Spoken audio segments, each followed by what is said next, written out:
January 7th, 1945. Zonhoven, Belgium. British Field Marshal Bernard Law Montgomery stands in front of a room filled with reporters. The Battle of the Bulge is still raging. 3 weeks earlier, German forces had launched a massive surprise offensive through the Ardennes, smashing into American positions and creating chaos behind Allied lines.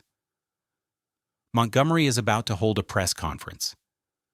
According to contemporary accounts, he appears upbeat, self-assured, almost jovial. He has been given temporary command of American forces north of the German breakthrough. In his own assessment, he believes he has handled the situation brilliantly. Now, he is going to explain it to the world. What Montgomery says over the next hour will trigger the most serious crisis in Anglo-American relations during the Second World War. His words will infuriate American generals, spark demands for his removal, and nearly fracture the Allied coalition. In London, Prime Minister Winston Churchill will be forced into emergency damage control to save the alliance. This is the story of what Churchill said when Montgomery took credit for saving the Americans, how one press conference nearly destroyed Allied unity, and how Churchill's intervention in Parliament prevented a catastrophic rupture between Britain and the United States. To understand what happened, we need to go back to the Battle of the Bulge and examine how Montgomery came to command American forces in the first place. On December 16, 1944, according to official military records, German forces launched a massive surprise offensive through the Ardennes forest in Belgium and Luxembourg. 28 German divisions struck lightly held American positions, tearing a huge bulge into the Allied front lines. The German assault caught American forces off guard. According to military records, some U.S. units were overrun in the opening days. Others fought desperate defensive actions to slow the advance. Confusion spread rapidly throughout the region as German forces pushed westward with alarming speed. Roads became clogged, communications broke down, and Allied commanders struggled to assess the scale of the attack. General Dwight D. Eisenhower, the supreme Allied commander, was forced to respond quickly. According to his memoir Crusade in Europe, Eisenhower made several critical decisions during the early days of the battle. One of those decisions, made on December 20, 1944, would have lasting consequences. According to official records, Eisenhower placed Montgomery in temporary command of all Allied forces north of the German breakthrough, including the U.S. 1st and 9th Armies. Eisenhower's reasoning, as he later explained, was practical rather than political. The German offensive had split American formations, and communication between General Omar Bradley's headquarters in Luxembourg and the U.S. First Army in Belgium had become extremely difficult. Montgomery's 21st Army Group headquarters was closer to the affected area and better positioned to coordinate operations. The decision was based on geography, logistics, and communications, not on any belief that British command was superior to American leadership. Eisenhower emphasized that the arrangement was temporary and carried no judgment about competence. However, Montgomery interpreted the situation very differently. According to multiple contemporary accounts, he believed that being placed in command of American forces confirmed his long-held belief that British leadership was required to repair what he saw as an American failure. To Montgomery, the decision was not merely logistical, it was proof, in his mind, that British command had been called in to correct a crisis created by others. Over the next 2 weeks, Allied forces gradually contained the German offensive. According to official military records, American troops fought with extraordinary determination at Bastogne and at other critical points along the front. Surrounded units held their ground under relentless pressure, while hastily assembled formations delayed the German advance wherever possible. As the weather improved, Allied air power returned in force, pounding German supply lines, vehicles, and armored columns with devastating effect. By early January 1945, the German attack had been stopped and was being driven back. Montgomery, exercising command over Allied forces north of the Bulge, did play a role in organizing the defense. According to British military records, British Third Corps was positioned to block any German breakthrough toward the north. Montgomery coordinated defensive lines, reserve movements, and deployments intended to stabilize the front. Nevertheless, the fighting itself was carried out overwhelmingly by American units. Official casualty records underscore this reality. Approximately 80,000 American soldiers were killed, wounded, or captured during the Battle of the Bulge. British losses were comparatively small, totaling roughly 1,400 casualties. The scale of American sacrifice dwarfed that of all other Allied forces involved in the battle. By January 7, 1945, the immediate crisis had passed. German forces were retreating, the bulge in the Allied line was being reduced, and Allied armies were preparing to resume offensive operations. It was at this moment, when the danger seemed to have been overcome, that Montgomery chose to address the press. The press conference took place at Montgomery's headquarters in Zonhoven, Belgium. According to journalists who were present, Montgomery appeared relaxed and confident throughout the briefing. The event was carefully recorded by stenographers and reported widely in newspapers on both sides of the Atlantic. Because of these records, we know in detail exactly what Montgomery said during the conference. According to the official transcript and contemporary newspaper reports, Montgomery began by outlining the overall situation created by the German attack. He explained how the offensive had produced a dangerous crisis and how he had been given command of American forces north of the breakthrough. Then, speaking in his own distinctive manner, he described the actions he claimed to have taken once he assumed control. According to these sources, Montgomery said, "As soon as I saw what was happening, I took certain steps myself to ensure that if the Germans got to the Meuse, they would certainly not get over that river." He continued by explaining that he had been thinking ahead, widening the area in which the enemy would be forced to deploy before bringing them to battle. His phrasing strongly suggested that he had personally seized control of the situation and shaped the outcome through foresight and planning. Montgomery went on to describe the movement of reserves and the organization of defensive positions. He spoke as though these decisions had been his alone, portraying himself as the central figure directing the battle. It was at this point that his remarks began to cause serious offense. According to the transcript, he described the fighting as one of the most interesting and tricky battles I have ever handled. By using the word handled, Montgomery implied that the battle itself had been under his direct command, rather than a massive Allied effort led primarily by American forces. He continued in the same tone.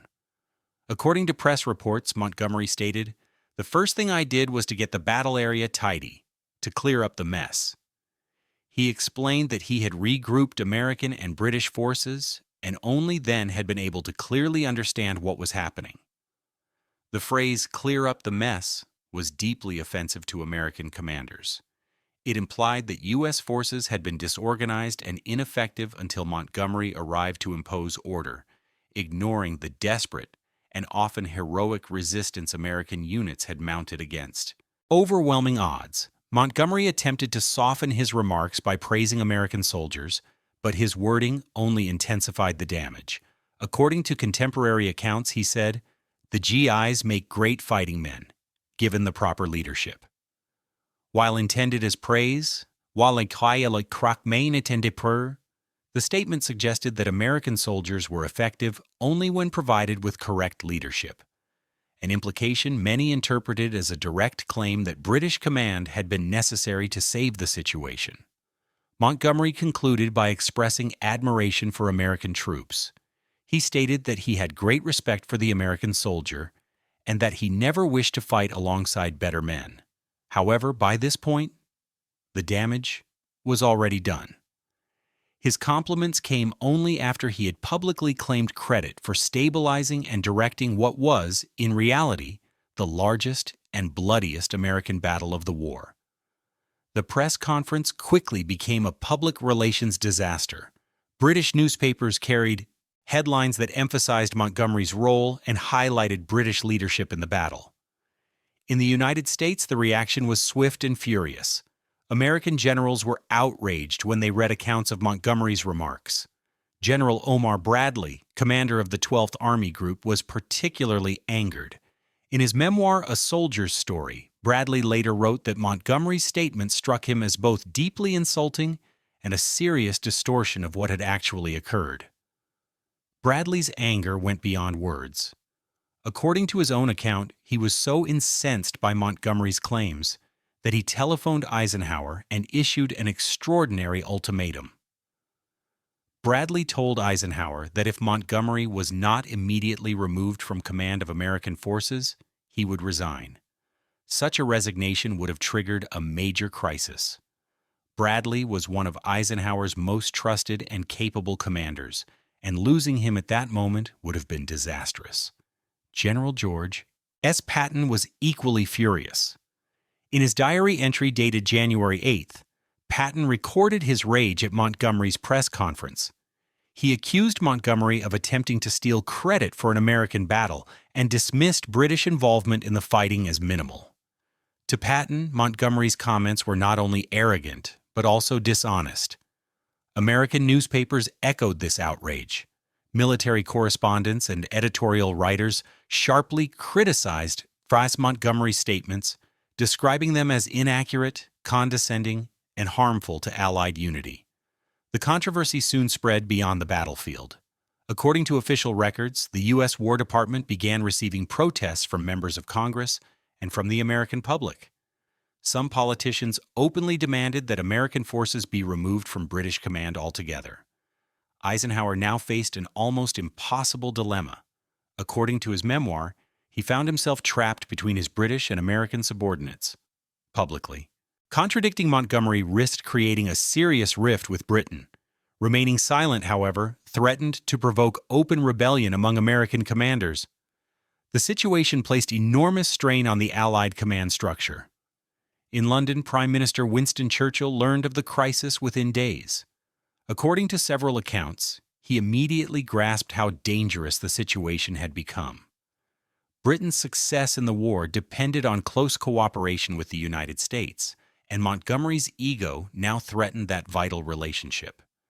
Furious with Montgomery for creating this problem, Churchill concluded that he would have to intervene personally and publicly to repair the damage. On January 18, 1945, Winston Churchill stood before the House of Commons. According to the official parliamentary record, his speech was carefully calculated to repair the damage caused by Montgomery's press conference and to restore confidence between Britain and the United States. Churchill fully understood that he needed to speak plainly and decisively. He had to make it unmistakably clear who had borne the main burden of fighting in the Battle of the Bulge. "I have seen it suggested," Churchill declared, "that the tremendous battle which has been proceeding since December 16th on the American front is an Anglo-American battle. In fact, however, the United States troops have done almost all the fighting and have suffered almost all the losses." He continued by emphasizing that only a single British Army Corps had been engaged, while more than 30 American divisions had fought continuously for over a month. These remarks, preserved word for word in the parliamentary record, directly countered the impression created by Montgomery. Churchill reinforced his argument with blunt statistics. He told Parliament that American forces had engaged 30 to 40 men for everyone engaged by Britain, and had suffered 60 to 80 casualties for every British casualty. By citing these figures, Churchill left no room for doubt about the scale of the American contribution and sacrifice.